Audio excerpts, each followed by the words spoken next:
Greetings everyone. Today I will be introducing the concept of Manipur Chakra, the third chakra. Manipura means lustrous gem, and it's referring again to this abdominal solar plexus area, this third chakra.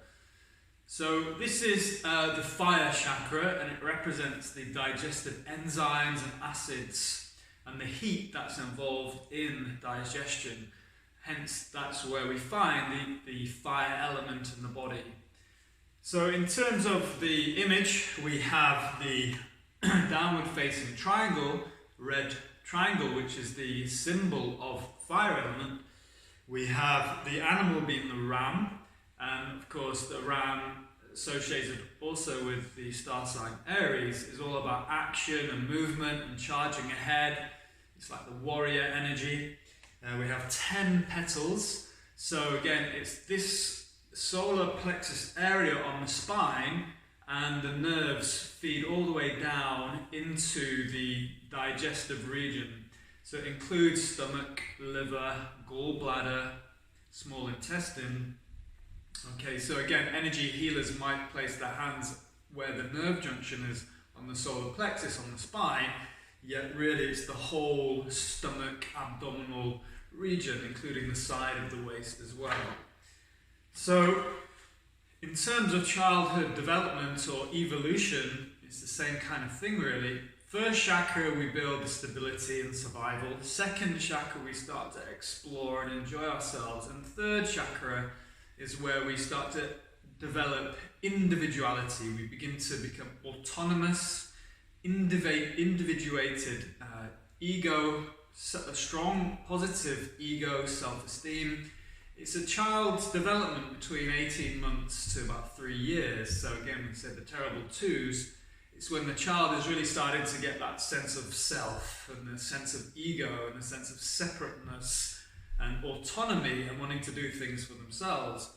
And it's a natural and important stage of childhood development in terms of our evolution and the psycho-emotional issues and qualities of the third chakra. It's all about will, action, self-esteem, confidence, power. It's related to the mind and clarity of mind.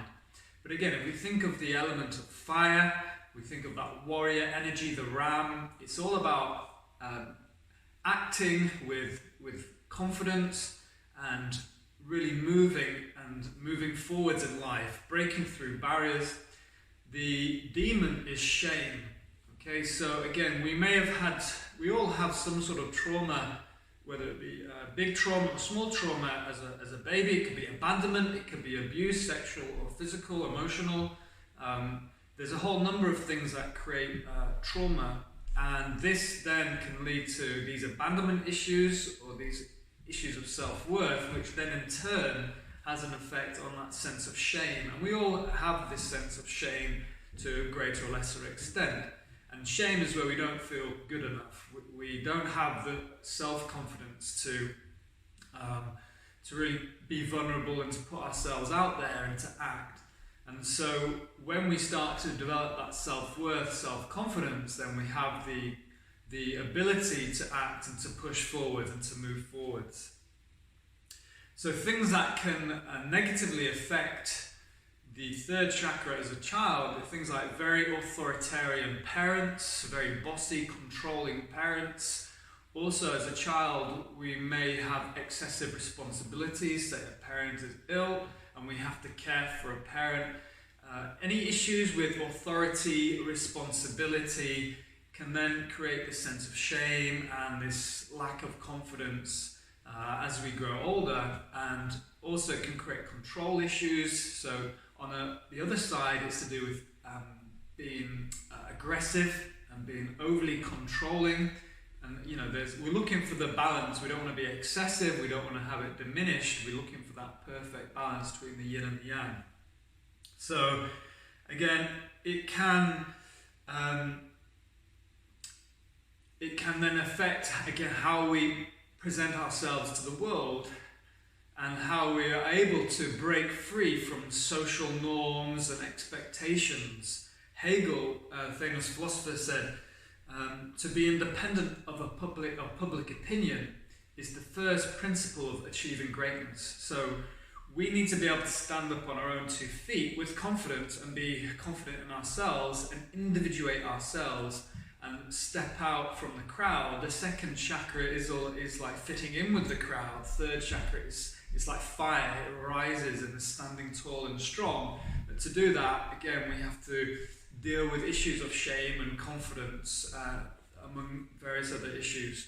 So again, it's to do also with that sort of power, personal power. So things to help activate and heal the third chakra would be things like physical exercise, literally increasing the heat in the body.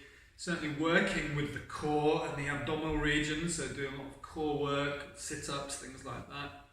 And certainly in yoga class, we can do core work, we can do side stretches, we can do things to strengthen the obliques, which are part of the core at the side. Also sort of back bends help to stretch the abdomen. Twists are very good for the digestive organs. So there's quite a lot we can do in the yoga class for the third chakra. So also relates to kind of food and digestion and that Agni and our personal power. So Agni in Ayurveda is the digestive fire, and they say in Ayurveda, if you can't digest something, we get ill, there's toxicity, we also get sluggish and lethargic. So having that vitality, that strength, that inner fire, and it's how we have a healthy relationship to food, because if we eat too much, it will literally dampen and really affect our inner fire. So keeping good relationship with food, having a good diet, doing exercise, working with any sort of anger issues, as well as if it's excessive, but if it's deficient, working on self-esteem, also taking risks and just being a bit more confident, a bit more daring, related to, again, all these different things related to this third chakra. Martial arts, again, developing that warrior energy, is all part of the third chakra. So again, there's a lot to all the chakras. I'm just kind of briefly introducing it. So in terms of affirmations, we could use: I honor the power within me. I accomplish tasks easily and effortlessly. The fire within me burns through all blocks and fears. I can do whatever I will to do. So again, having that will, that determination, that confidence, not taking that victim mentality. We judge and blame others. That's again a negative quality of the third chakra. We take personal responsibility. We develop healthy self-esteem, healthy ego, so we can push through blockages, and certainly working with this abdominal core region to build and strengthen that and increase the fire, and literally working with fire, the fire element, or having foods that are hot in Ayurveda, as most foods generally should be cooked because it's easier to digest, it keeps the heat in the body. Things like ginger and some little bit of spice all help to keep the body warm, especially in a colder climate like the UK. So yeah, and again, we're going to work our practice around the third chakra today. Great, so I hope you're feeling confident and a strong sense of self, and working through any vulnerability issues, and having the strength of character to put yourself out there into the world without being kind of overwhelmed by feelings of shame and things like that. So stay confident, stay strong, stay empowered, and I'll see you soon on that. Thanks everyone.